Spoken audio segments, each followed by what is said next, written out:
भगवान के मंदिर में लेपन एवं संकीर्तन का महात्म्य। भगवान वराह कहते हैं, देवी मेरे मंदिर का गोमय से लेपन करने वाले को जो फल प्राप्त होता है वह ध्यान देकर मुझसे सुनो। मंदिर को लिपते हुए मनुष्य जितने पग चलता है उतने हजार वर्षों तक वह दिव्य लोकों में आनंद करता है। देवी, यदि मेरा कोई भक्त व्यक्ति 12 वर्षों तक मंदिर लिपने का कार्य करता है तो वह धन और धान्य से भरे भरे पूरे किसी शुद्ध एवं विशाल कुल में जन्म पाता है और देवताओं द्वारा अभिवंदित होता हुआ कुशद्वीप को प्राप्त करता है और वहां 10,000 वर्षों तक निवास करता है। सुबह देवी, जो मेरे अनंत गृह का स्वयं लेपन करता है अथवा न्यायपूर्वक दूसरे से लेपन कराता है वह मेरे लोक को प्राप्त होता है। वसुंधरे, अब मैं गोबर की महिमा बताता हूँ, तुम उसे सुनो। मंदिर लिपने के लिए जो प्राणी किसी समीप के स्थान से अथवा कहीं दूर जाकर जितने पग चलकर गोमय लाता है वह गोबर को लाने वाला व्यक्ति उतने ही हजार वर्षों तक स्वर्गलोक में प्रतिष्ठा पाता है। स्वर्ग की अवधि समाप्त हो जाने पर वह सालमली द्वीप में जन्म प्राप्त कर आनंद का उपभोग करता है और वहाँ 12,100 वर्षों तक निवास करता है। फिर वह भारतवर्ष में राजा होकर मेरा भक्त होता है और तथा सभी धर्मज्ञों में वह श्रेष्ठता मेरा उपासक होता है। अगले जन्म में भी अपने प्रालन संस्कार एवं अभ्यास के कारण पुनः गोमय ला करके मेरे मंदिर का लिपन करता है तथा उसके फलस्वरूप मेरे लोक को प्राप्त होता है। कोई गौ का स्नान करा रहा हो या गाय के गोबर से मेरे मंदिर का उपलेपन करता हो, उस समय जो व्यक्ति उसके पास जल पहुंचाता है वह उस जल की बूंदों के तुल्य सहस्त्र वर्षों तक स्वर्गलोक में प्रतिष्ठा प्राप्त करता है और वहां से जब भ्रष्ट होता है तो वह कौंच द्वीप में जाता है और कौंच द्वीप से भ्रष्ट होकर भूमंडल पर धार्मिक राजा होता है। पुनः उसी प्रभाव के पुण्य के प्रभाव से वह प्राणी मेरे श्वेत द्वीप में पहुंचता है। वसुंधरे, जो स्त्री पुरुष मेरे मंदिर में मार्जन कर्म करते झाड़ू लगाते हैं वे सभी अपराधियों से मुक्त होकर स्वर्गलोक में न्याय सम्मान पूर्वक निवास करते हैं तथा मार्जन के समय धूल के जितने कण उठते हैं उतने 100 वर्षों तक स्वर्गलोक में निवास करते हैं और वहां से च्युत होने पर वे साकत द्वीप को प्राप्त होते हैं। ऐसा व्यक्ति वहां बहुत दिनों तक निवास कर फिर पवित्र भारत भूमि पर धार्मिक राजा होता है और वह सब प्रकार के भोगों को प्राप्त कर मेरी उपासना कर श्वेत द्वीप को प्राप्त होता है। देवी, अब तुम्हें कुछ अन्य बातें बताता हूँ, वह सुनो। जो प्राणी मेरी आराधना के समय पद्य गान करते हैं उन्हें जो फल प्राप्त होता है उसे बताता हूँ, तुम सुनो। गाए जाने वाले पद्य की पंक्तियों के जितने अक्षर होते हैं उतने हजार वर्षों तक गायक पुरुष इंद्रलोक में प्रतिष्ठा पाता है। गायन में सदा परायण रहने वाला मेरा वह भक्त इंद्रलोक तथा रमणीय नंदनवन में देवताओं के साथ आनंद करने के बाद जब वहां से च्युत होता है तो भूमंडल में वैष्णव कुल में जन्म पाकर वैष्णवों के साथ ही निवास करता है और वहाँ भी भक्ति के साथ मेरे यशोगान में संलग्न रहता है। फिर आयु समाप्त होने पर शुद्ध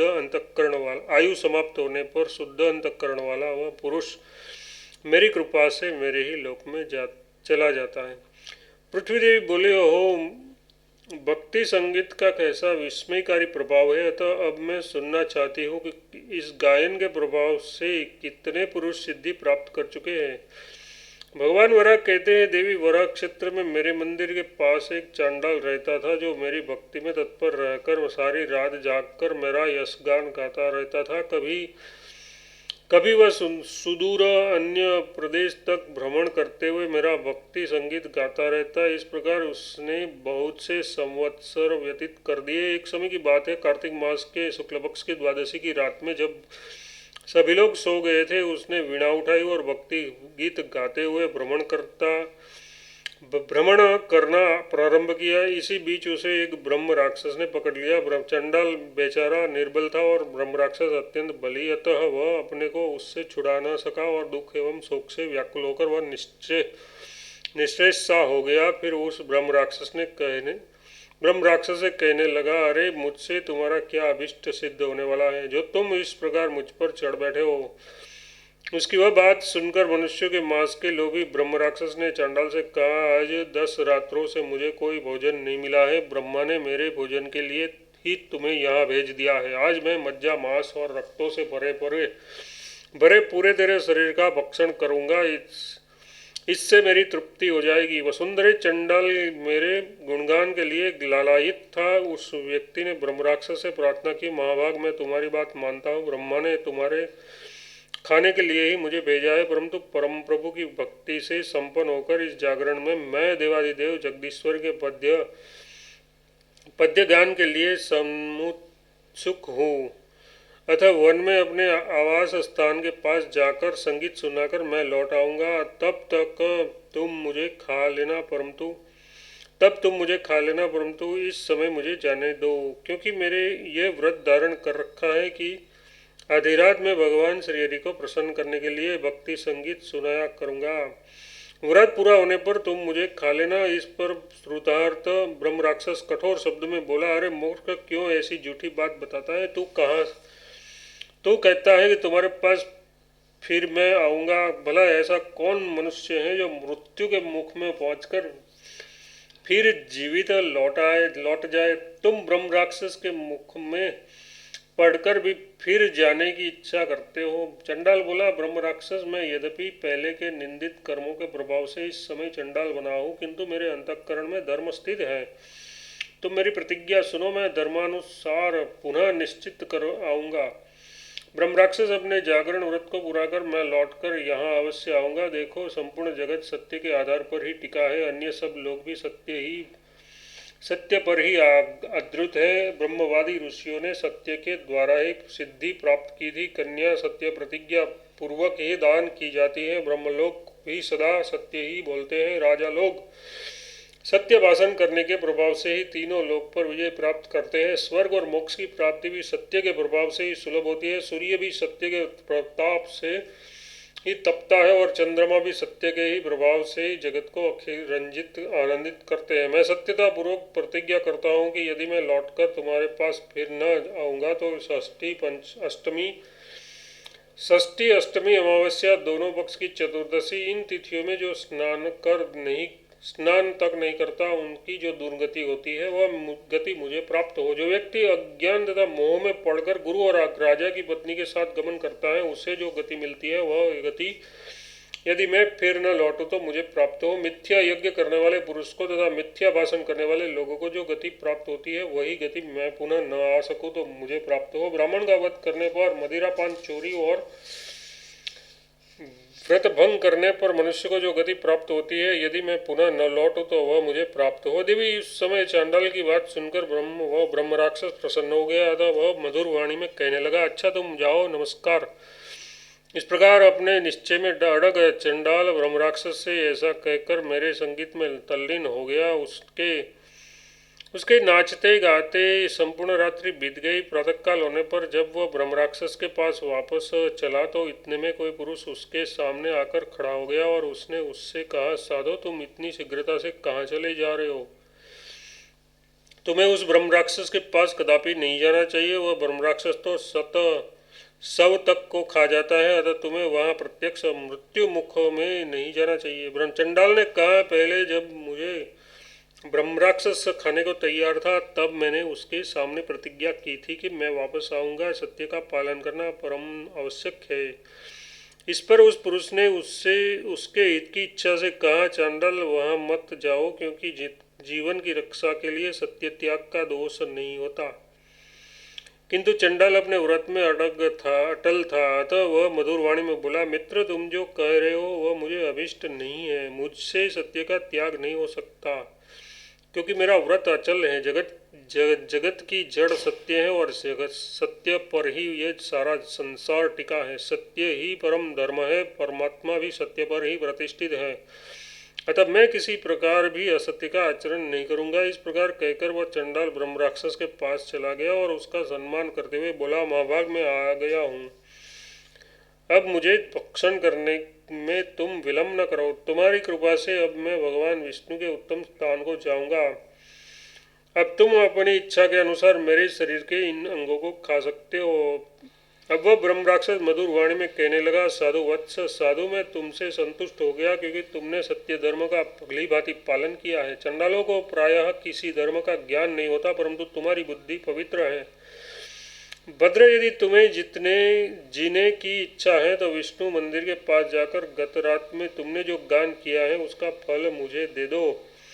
मैं तुम्हें छोड़ दूंगा, न तो खाऊंगा और न डराऊंगा। ब्रह्म राक्षस की बात सुनकर चंडाल बोला, ब्रह्म राक्षस, तुम्हारे इस वाक्य का क्या अभिप्राय है? मैं कुछ समझ नहीं पा रहा हूँ। पहले मैं खाना चाहता हूँ, ये कहकर अब तुम भगवत गुणवाद का पुण्य क्यों चाहते हो? चंडाल की बात सुनकर ब्रह्म राक्षस बोला, बस तुम अपने एक पहर के गीत का ही पुण्य मुझे दे दो, फिर मैं तुम्हें छोड़ दूंगा और श्री पुत्र के साथ तुम जीवित रह सकोगे। पर उस चंडाल को गीत के पुण्य का लोभ था, अतः वह बोला, ब्रह्म राक्षस, मैं संगीत का फल नहीं दे सकता। तुम अपने नियम के अनुसार मुझे खा जाओ और मनोभीषित रुधिर का पान कर लो। अब वह ब्रह्म राक्षस कहने लगा, तात, तुमने जो विष्णु के मंदिर में गायन कार्य किए हैं उसमें से केवल एक गीत का ही फल मुझे देने की कृपा करो। तुम्हारे इस एक गीत के फल से मैं तर सकता हूँ और अपने परिवार को भी तार सकता हूँ। इस पर चंडाल ने उसे सांत्वना देते हुए आश्चर्यचकित होकर उनसे पूछा, ब्रह्म राक्षस, तुमने कौन सा विकृत कर्म किया है जिस दोष से तुम्हें ब्रह्म राक्षस होना पड़ा है? तुम मुझे बताओ। ब्रह्म राक्षस बोला, मैं पूर्वजन्म में चरक गोत्रीय सोम शर्मा नाम का एक यायावर ब्राह्मण था। मुझे यद्यपि देव के सूत्र और मंत्र कुछ भी ठीक ठीक ज्ञात न थे, फिर भी यज्ञादि कर्म कराने में लगा रहता था। लोभ और मोह से आकृत होकर फिर मैं मूर्खों का पौरोहित्य करने लगा, उनके यज्ञ हवन आदि कार्य कराने लगा। एक समय की बात है कि जब मैं संयोगवश एक पंचरात्र संज्ञक यज्ञ करा रहा था कि इतने में मुझे उदरशूल उत्पन्न हुआ और मेरे प्राण निकल गए। उसकी पूर्णाहुति नहीं हुई, अतः मेरे ये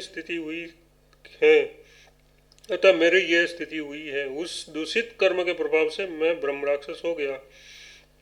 मैंने उस यज्ञ में मंत्रहीन, स्वरहीन और नियम विरुद्ध प्रागवंश आदि की स्थापना की थी। हवन भी अविधि पूर्वक ही कराया। उसी कर्म दोष के परिणाम स्वरूप मुझे ये राक्षसी योनि प्राप्त हुई। अब तुम अपने गीत का फल देकर मेरा उद्धार करो। विष्णु गीत के पुण्य द्वारा अब मुझ अधम को शीघ्र ही इस पाप से मुक्त कर दो। देवी व चंडाल एक उत्तमव्रती व्यक्ति था। उसने ब्रह्मराक्षस की बात सुनकर उसके वचनों का सहर्ष अनुमोदन किया, साथ ही बोला, राक्षस, यदि मेरे गीत के फल से तुम शुद्ध मना एवं क्लेश मुक्त हो सकते हो तो लो, मैं तुम्हें अत्यंत सुंदर स्वरों से जो सर्वोत्कृष्ट गान किया है उसका फल मैं तुम्हें प्रदान करता हूँ। जो पुरुष श्री हरि के सामने इस भक्ति संगीत का गान करता है वह लोगों को अत्यंत कठिन परिस्थितियों से भी तार देता है। ऐसा कहकर उस चंडाल ने उस गीत का फल ब्रह्मराक्षस को दे दिया। भद्रे, फलतः वह ब्रह्मराक्षस तत्काल एक दिव्य पुरुष के रूप में परिवर्तित हो गया। ऐसा जान पड़ता था मानो वह शरद ऋतु का चंद्रमा हो।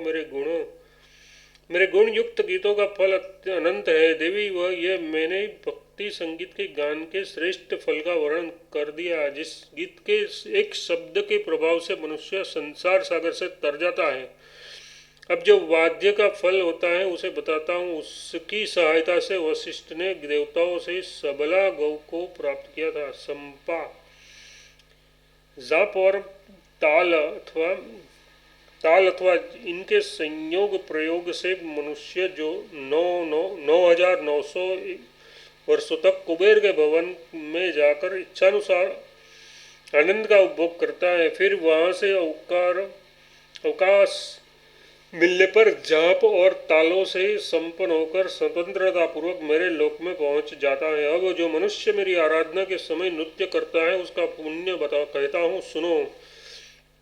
उसके फलस्वरूप वह संसार बंधन को काटकर मेरे लोक को प्राप्त करता है। जो मानव जागरण करके गीत और वाद्य के साथ मेरे सामने नृत्य करता है वह जम्बू द्वीप में जाकर जम्बूद्वीप में जन्म पाकर राजाओं का भी राजा होता है और संपूर्ण धर्मों से संपन्न होकर वह संपूर्ण पृथ्वी का रक्षक होता है। मेरा भक्त मुझे पुण्य और उपहार अर्पण कर मेरे लोक को प्राप्त होता है। वसुंधरे जो सत्कर्म के पथ पर मेरे पैर रखकर मेरी उपासना करता है तथा जो पुण्यों को पुष्पों को लाकर मेरे ऊपर चढ़ाता है वह महान उत्तम कर्म का संपादन कर लेता है अतः वह मेरे लोक में जाने का अधिकारी हो जाता है।